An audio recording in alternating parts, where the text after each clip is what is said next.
இது வரைக்கும் gate kids சேனலை சப்ஸ்கிரைப் பண்ணாதீங்க, உடனே சப்ஸ்கிரைப் பண்ணுங்க. அப்படியே அந்த பெல் சிம்பளையும் பிரஸ் பண்ணுங்க. எங்களுக்கான சப்ஸ்கிரைபரை இன்க்ரீஸ் பண்ணி. சூப்பர் ஸ்டார் ரஜினிகாந்த் சாரோட பேட்ட படத்தோட ட்ரெய்லர் பார்த்தீங்கன்னா சற்று முன்பு வெளியாகி மாசம் ஓடிட்டு இருக்கு அப்படின்னு தான் சொல்லணும். இதனால ரஜினி ரசிகர்கள் எல்லாருமே கொண்டாட்டத்தில் இருக்காங்க. கார்த்திக் சுப்ராஜ் இயக்கத்தில் உருவாகி இருக்கும் இந்த படம் விஜய் சேதுபதி அவர்கள், சிம்ரன், த்ரிஷா, பாபி சிம்மான்னு நிறைய பேர் பார்த்தீங்கன்னா நிறைய கதாபாத்திரத்தில் வித்தியாசமான கதாபாத்திரத்தில் நடிச்சிருப்பாங்க போல. ஏன்னா இந்த படத்தோட ட்ரெய்லரை பார்க்கும்போதே நமக்கு தெரிஞ்சிருக்கும் சூப்பர் ஸ்டார் ரஜினி சார் வந்து கிட்டத்தட்ட 65 வயசுக்கு மேலேயே ஆகுது. தான் 65 வயசுக்கு மேலே ஆனாலும் கதாபாத்திரத்துக்கு அவர் வந்து சூட் ஆவாரா அப்படிங்கிற மாதிரி நிறைய பேர் கேள்வி எழுப்பலாம்.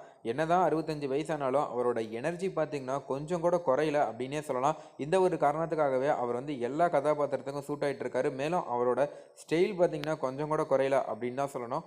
சரிங்க, இதெல்லாம் ஒரு புறம் இருந்தாலும் இன்னைக்கு காலையில் 11 மணிக்கு ட்ரெய்லர் வெளியாகும் அப்படிங்கிற மாதிரி சொல்லியிருந்தாங்க.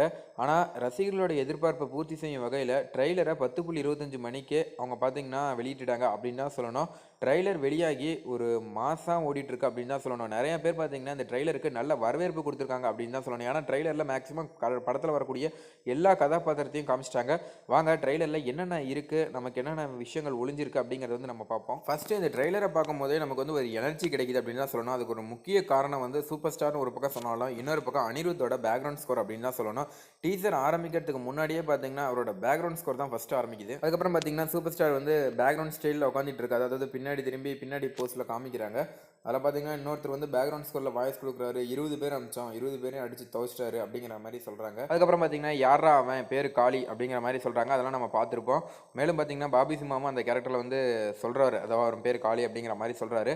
அதுக்கப்புறம் பார்த்தீங்கன்னா ஒருத்தர் வந்து பேக்கை தூக்கிட்டு ஓடுறாரு. அதாவது கிட்டத்தட்ட பார்த்தீங்கன்னா 8வது செகண்டில் பார்த்தீங்கன்னா பேக்கை தூக்கிட்டு ஓடுறாரு. அவர் ஏதோ பாலடைஞ்ச ஒரு பில்டிங் கொண்டு போகிற மாதிரி காமிக்கிறாங்க. அந்த பில்டிங்கில் தான் சூப்பர் ஸ்டார் வந்து ஒரு வேளை வார்டனாக இருக்கார் போல். அதுலேயே வந்து நமக்கு தெரிஞ்சிருக்க முன்னாடியே அவர் வந்து வார்டனாக நடிக்கிறார் அப்படிங்கிற மாதிரி. அதுக்கப்புறம் பார்த்தீங்கன்னா ஒரு 17வது செகண்டில் ஒரு போஸ்ட் பேக்ரவுண்டில் காமிக்கிறாங்க. ஒரு வார்டனுக்கு என்னென்ன தேவையோ அதெல்லாம் அப்படியே காமிக்கிறாங்க அப்படின்னு தான் சொல்லணும். ஏன்னா பார்த்தீங்கன்னா டீ இருக்குது பக்கத்தில். அது மட்டும் இல்லாமல் ஒரு ரேடியோ செட் மாதிரி வச்சுருக்காங்க. அதாவது வார்டன் என்னென்ன நைட் யூஸ் பண்ணுவாங்களோ அந்த மாதிரி கெத்தாக வச்சுருக்காங்க. அது மட்டும் இல்லாமல் அவரோட ஃப்ரெண்டில் பார்த்தீங்கன்னா நிறைய பேர் வந்து ஃபுட்பால் விளையாண்டுட்டு இருக்காங்க. ஸோ இதை பார்க்கும்போது நமக்கு வந்து 2 குழப்பம் ஏற்படுது. என்னத்துக்கு அவர் வந்து எந்த இடத்துக்கு, அதாவது ஒரு ஹாஸ்டலுக்கு வார்டனாக இருப்பாரா, அல்லது ஏதாவது ஒரு காலேஜுக்கு வார்டனாக இருப்பாரா, எந்த மாதிரி இருக்கும் அப்படிங்கிற மாதிரி நமக்கே வந்து ஒரு பெரிய சந்தேகம் எழுது அப்படின்னு தான் சொல்லணும். அடுத்தது பார்த்தீங்கன்னா ஒருத்தன் உட்காந்துருக்க தினசை வச்சு நான் சொல்லிவிடுவேன் இவன் பெரிய ஆளா இல்லையா அப்படிங்கிற மாதிரி. அப்போ கூட பார்த்தீங்கன்னா இவன் மாதிரி சாதாரண ஆள் மாதிரி தெரில அப்படிங்கிற மாதிரி சொல்லி காமிப்பாங்க. அதெல்லாம் சூப்பர் ஸ்டாரோட ஒரு டான் கேரக்டரை வந்து நமக்கு போர்ட்ரே பண்ணுது அப்படின்னு தான் சொல்லணும். அவங்க சொல்கிறத வச்சே நம்ம கண்டுபிடிச்சிடலாம். கண்டிப்பாக பார்த்தீங்கன்னா இவர் வந்து ஹாஸ்டல் வார்டனாக இருந்துக்கிட்டு சம்திங் ஏதோ பேக்ரவுண்டில் பண்ணிட்டு இருக்காரு, அதாவது மக்களுக்கு தெரியாமல் ஏதோ பண்ணிட்டு இருக்காரு அப்படிங்கிற மாதிரி தான். ஸோ இதை பார்க்கும்போது நமக்கு இன்னொரு ஞாபகம் கூட வரும். ஏன்னா இந்த பாட்ஷா படத்தில் பார்த்தீங்கன்னா சூப்பர் ஸ்டார் வந்து ஆட்டோ டிரைவராக இருந்துக்கிட்டு பின்னாடி பார்த்தீங்கன்னா ஒரு பெரிய டானாக இருக்கும் அவரோட வரலாறு எடுத்து பார்க்கும்போது. அது போல தான் இதுலேயும் வந்து சம்திங் ஏதோ போர்ட்ரே பண்ணியிருப்பார் போல் கார்த்திக் சுப்ராஜ் அவர்கள். ஏன்னா ஒரு வார்டனாக இருந்துக்கிட்டு பேக்ரவுண்டில் ஏதோ சொல்லியிருப்பார் போல், அதாவது இவரோட வரலாறை சொல்லியிருப்பாங்க போல். அதுலேயும் சொல்லியிருப்பாங்க ஒருத்தனை ஒரு ஹாஸ்டல் வார்டன் மரண காட்டிட்டான் அப்படிங்கிற மாதிரி கூட வில்லன் கிட்ட வந்து இன்னொரு அடியல் போய் சொல்கிற மாதிரி கூட போர்ட்ரே பண்ணியிருக்காங்க. ஸோ இதில் பார்த்தீங்கன்னா சூப்பர் ஸ்டார் அவர்கள் டிஷர்ட்லாம் போட்டு நடிச்சிருக்காரு. ஸோ இது வந்து கொஞ்சம் டிஃப்ரெண்ட்டான அனுபவமாக இருக்கும் போல். ஏன்னா நிறைய படத்தில் வந்து சூப்பர் ஸ்டார் அவர்கள் டிஷர்ட் போட்டு நம்ம பார்த்துருக்க மாட்டோம் பக்கமாக. அது மட்டும் இல்லாமல் இப்போ பார்த்தீங்கன்னா இந்த படத்தில் இன்னொரு விஷயம் வந்து சூப்பர் ஸ்டாரோட சிரிப்பு தான் ஃபஸ்ட்டு இந்த ட்ரெய்லரில் வருது அப்படின்னு தான் சொல்லணும். அதுக்கப்புறம் தான் பார்க்க தானே போகிற இந்த காளியோட ஆட்டத்தை அப்படிங்கிற மாதிரி சொல்கிறாரு. இன்னொன்று பாருங்கள், ஓப்பனிங்கில் சூப்பர் ஸ்டாரோட ஃபைட் சீன்ஸ் 2-3 காமிக்கிறாங்க. அந்த ஃபைட் சீன்ஸ் எல்லாமே இருட்டில் தான் நடக்குது. அதாவது இவர் ஹாஸ்டல் வார்டனாக இருக்கார். ஸோ அதுக்கப்புறம் தான் பார்த்தீங்கன்னா இருட்டில் தான் நடக்கிற மாதிரி நமக்கு வந்து காமிச்சிருக்காங்க. அது மட்டும் இல்லாமல் 37வது செகண்ட் பாருங்கள், அதை பார்த்தாவே நமக்கு வந்து ரொம்ப ஞாபகம் வருது. சூப்பர் ஸ்டார் ரஜினி சாரோட அந்த பைரவி படத்தில் ஓப்பனிங் சீன் இப்படி தான் வந்து அவர் வருவார். அவரோட அறிமுக சீனே இப்படி தான் இருக்கும். அவரை எப்படி அந்த கேட்டை தள்ளி விட்டு வருவாரோ அதே லுக்கில் எடுத்திருக்காரு கார்த்திக் சுப்ராஜ் அவர்கள். இதை எத்தனை பேர் கவனிச்சாங்க அப்படிங்கிறது. அதாவது தமிழ் சினிமாவில் அவர் அறிமுகமாகும் போது முதல் சீனே இந்த சீன் தான்.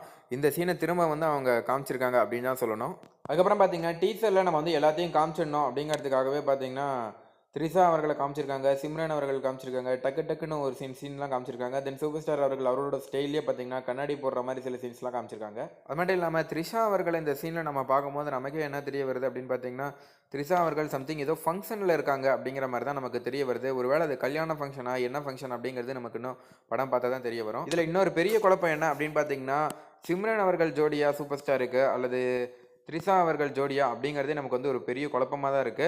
ஒருவேளை அவர் சிம்ரன் அவர்கள லவ் பண்ணிட்டு த்ரிஷா அவர்கள கல்யாணம் பண்றாரா? அப்படிங்கிறதும் ஒரு பெரிய சந்தேகமா இருக்கு அப்படின்னு தான் சொல்லணும்.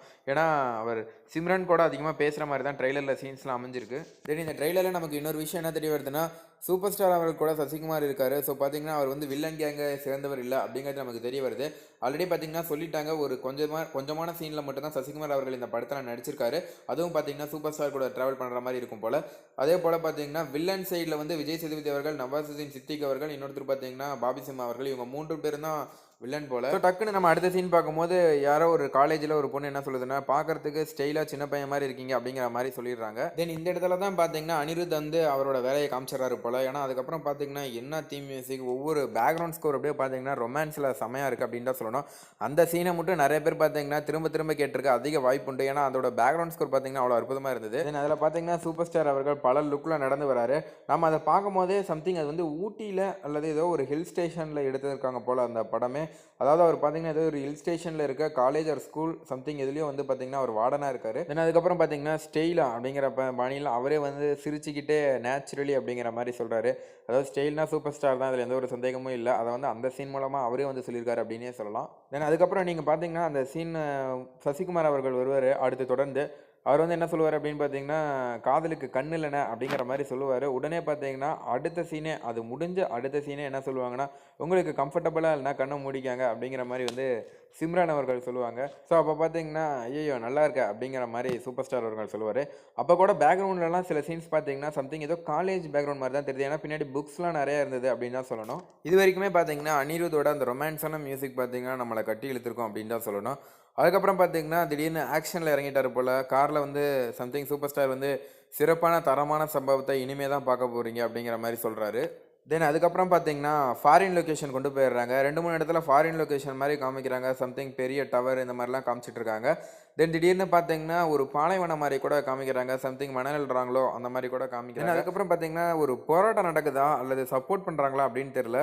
ஒருத்தர் பார்த்தீங்கன்னா கையில் வந்து சில பதாகைகளில் ராகுல் அப்படிங்கிற மாதிரி போட்டு, அது பார்க்கறதுக்கு நவாசுதீன் சித்திக் ஃபோட்டோ மாதிரி தான் தெரியுது. அவங்க வச்சு ஒரு வேளை அவர் ஆதரவு தராங்களா அவருக்கு அப்படின்னு தெரில, எதிர்ப்பு தெரிவிக்கிறாங்களா அப்படிங்கிறதும் தெரில. ஆனால் சம்திங் வந்து அவங்களுக்கு பண்ணுற மாதிரி தான் தெரியுது. சம்திங் அவங்க கோசரத்தை பார்த்தா அப்போஸ் பண்ணுற மாதிரி தான் தெரியுது. உடனே அடுத்தது பார்த்தீங்கன்னா நவாசுதீன் சித்திக்கோட என்ட்ரன்ஸ்.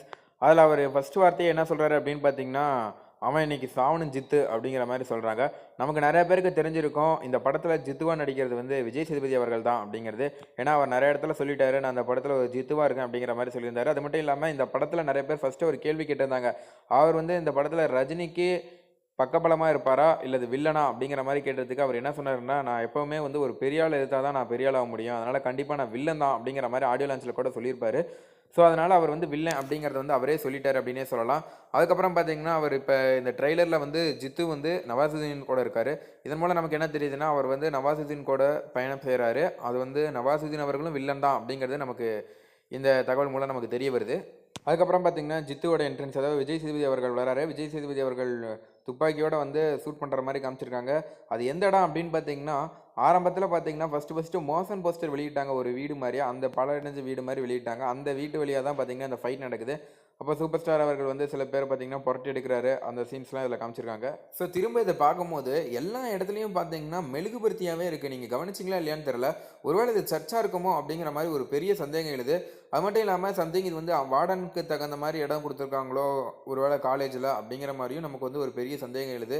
என்ன அப்படிங்கிறது நம்ம படம் பார்க்க போனால் தான் தெரியும். ஏன்னா பார்த்தீங்கன்னா நிறைய இடத்துல வெறும் மெழுகுபர்த்தியாக தான் தெரியுது நமக்கு. ஃபைட்டாக இருக்கட்டும், சில டைம் ரஜினி சார் வந்து பேசுகிறதா இருக்கட்டும், ரஜினி சாரை காமிக்கும் போதெல்லாம் சுற்றியும் பார்த்தீங்கன்னா மெழுகுபர்த்தி நிறையவே இருக்குது அப்படின்னு. அடுத்தது ட்ரெய்லரோட 1.42 செகண்டில் பார்த்தீங்கன்னா ஒரு செமையாக இருக்குது அப்படின்னு தான் சொல்லணும். அதாவது சூப்பர் ஸ்டார் சிரிக்கிறாரு, அவருக்கு ஆப்போசிட்டாக நம்ம விஜய் சேதுபதி அவர்கள் அவரோட பாணியில் சிரிக்கிறார் போல். ரெண்டுமே பார்த்தீங்கன்னா செம்மையாக இருந்தது அப்படின்னு தான் சொல்லணும். அதுக்கப்புறம் 1.46 செகண்டில் சூப்பர் ஸ்டாரோட அருமையான ஒரு டைலாக் பேசுகிறாரு. ஏன்னா ட்ரெய்லர் அப்படிங்கிறப்பவே நமக்கு வந்து ரஜினி சாரோட டைலாக் இல்லைனா எப்படிங்க. ஏன்னா இதுக்கு முன்னாடி பார்த்தீங்கன்னா ஒரு 2-3 டைலாக் பார்த்தீங்கன்னா அருமையாக இருந்தது. கபாலி டீசரில் பார்த்தீங்கன்னா 25 வருஷத்துக்கு முன்னாடி எப்படி போனனோ அப்படியே வந்திருக்கேன் அப்படிங்கிற டைலாக்கும், அதே போல் காலா படத்தில் கியாரே செட்டிங்கா 2 டைலாக் இந்த இடத்துல பார்த்தீங்கன்னா, தற்போது இன்னொரு டைலாக் வந்து இந்த படத்தில் வந்து இடம் பெற்றிருக்கு அப்படின்னு தான் சொல்லணும். அதுவும் ஃபைட் சீன் தான், இதுவும் ஃபைட் சீன் தான். ஆனால் அந்த டைலாக்ல பார்த்தீங்கன்னா வெறும் ஆக்ஷனோட, அதாவது பயங்கர கோவத்தோட சொல்லுவார். ஆனால் இதில் அப்படிலாம் கிடையாதுங்க. சிரிச்சிட்டே சொல்கிறாரு. என்ன சொல்கிறாருன்னா, அடிச்சு அண்டர்வேரோட ஓட விட்டுருவேன், மானா போனால் திரும்ப வராது அப்படிங்கிற மாதிரி சொல்கிறாரு. தென் அதுக்கப்புறம் பார்த்தீங்கன்னா நவாசுதீன் சித்திகை பார்க்கும்போது சம்திங் அவருக்கு ஏதோ நோய் போல், ஏன்னா அவர் வீட்லேயே பார்த்தீங்கன்னா ஹாஸ்பிட்டல் செட்டப் போலலாம் இருக்குது. அந்த சீன் வந்து கிட்டத்தட்ட பார்த்தீங்கன்னா 1.50 செகண்ட்ஸில் நீங்கள் பாருங்கள், உங்களுக்கே தெரிய வரும். வீடு ஃபுல்லாக ஒரு ஹாஸ்பிட்டல் செட்டப் மாதிரி பண்ணி வச்சிருக்காரு. ஸோ அவர் வந்து ஜித்து வச்சு பழி வாங்குறாரு போல். அதுக்கப்புறம் பார்த்தீங்கன்னா 2 நிமிஷம், அதாவது 2வது நிமிஷத்தில் பார்த்தீங்கன்னா ஒரு டைலாக் பேசுகிறாரு. அந்த டைலாக் நாம பேசினா காமெடியாக இருக்கும். அது வந்து பார்த்தீங்கன்னா ஒரு ஆக்ஷன் டைலாக் அப்படின்னே சொல்லலாம். சூப்பர் ஸ்டார் ரஜினி சார் அவரோட ஒரு பாணியிலே பேசியிருக்காரு. அதுவும் ஃபைனலில் பார்த்தீங்கன்னா கெட் ரஜினிஃபைட் அப்படிங்கிற மாதிரி போட்டிருக்காங்க. அதாவது கெட் சர்டிஃபைட் அப்படிங்கிற மாதிரி கெட் ரஜினிஃபைட் அப்படிங்கிற மாதிரி கூட போட்டிருக்காங்க. தென் அதுக்கப்புறம் பார்த்தீங்கன்னா பேக்ரவுண்ட் ஸ்கோர்லாம் அந்த இடத்துல, அதாவது அந்த செகண்ட்ஸ்லாம் பார்த்தீங்கன்னா சூப்பர் ஸ்டார் அவர்களுக்குன்னே ஒரு ரேப் சாங் போட்ட மாதிரி போட்டிருக்காரு அனிருத் அவர்கள். கண்டிப்பாக இதில் வந்து அனிருத் அவர்களும் ஒரு பெரிய இடத்துல ஸ்கோர் பண்ணியிருப்பாரு அப்படிங்கிறதுல எந்த ஒரு சந்தேகமும் இல்லை. அதே போல் அடுத்து இன்னொரு கேள்வி கேட்குறாங்க ரஜினி சார் கிட்ட, இப்போ நம்ம என்ன பண்ண போகிறோம் அப்படிங்கிற மாதிரி கேட்குறாங்க. அதுக்கு ரஜினி சார் என்ன சொல்கிறாருன்னா, ஸ்வீட்ஸ் சாப்பிட போகிறோம் அப்படிங்கிற மாதிரி ஜாலியாக சொல்கிறாரு. அதுக்கப்புறம் பார்த்தீங்கன்னா போஸ்டரில் திஸ் பொங்கல் அப்படிங்கிற மாதிரி வந்துடுது. 10ஆம் தேதி ரிலீஸ் ஆக போகுது. இதை பார்த்தோன்னே ரஜினி சீரியல் எல்லாருமே பெரிய கொண்டாட்டம் அடைஞ்சிட்டாங்க அப்படின்னு தான் சொல்லணும். தென் அதுக்கப்புறம் கடைசியாக பார்த்தீங்கன்னா சேவ் பண்ணிட்டு மீசை அழகாக ஸ்டைலாக விட்டுட்டு அவர் ஒரு மாதிரி டிஃப்ரெண்ட்டான நடையில் நடந்து வராரு. அதுவும் பார்த்தீங்கன்னா செமையாக இருக்குது அப்படின்னு தான் சொல்லணும். மேலும் இந்த பொங்கலுக்கு பார்த்தீங்கன்னா இந்த படம் 10ஆம் தேதி ரிலீஸ் ஆக போகுது. மேலும் பேட்ட படத்தோட ட்ரெய்லர் நீங்கள் பார்த்தீங்களா? ட்ரெய்லர் எப்படி இருக்குது, உங்களுக்கு பிடிச்சிருக்கா இல்லையா அப்படிங்கிறத கீழே கமெண்ட் பண்ணுங்கள். படம் எப்படி இருக்குன்னு நீங்கள் நினைக்கிறீங்க அப்படிங்கிறதையும் கீழே கமெண்ட் பண்ணுங்கள். மேலும் இந்த தகவல் உங்களுக்கு பிடிச்சிருந்துச்சுன்னா மறக்காமல் லைக் பண்ணி ஷேர் பண்ணுங்கள். இதே போல் பல தகவலை தெரிஞ்சுக்கொள்ள நம்ம சேனலை உடனடியாக சப்ஸ்கிரைப் பண்ணுங்கள். தேங்க்யூ.